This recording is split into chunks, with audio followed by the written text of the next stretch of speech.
Hello everyone! In this tutorial, we will show you a simple and free method to unlock any phone from any carrier, even if it's not fully paid off.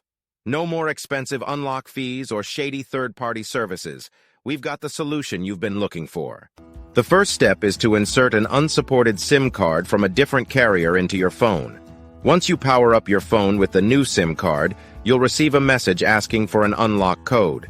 All you have to do is enter the unlock code, and your phone is now fully unlocked and ready to be used with any carrier you choose.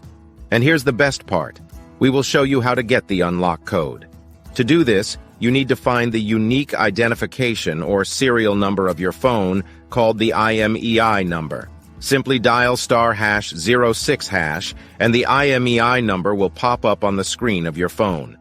Based on this IMEI number, we will get the unlock code for your phone. If you're a T-Mobile customer or a customer of a mobile carrier that provides a device unlock app, you won't need an unlock code.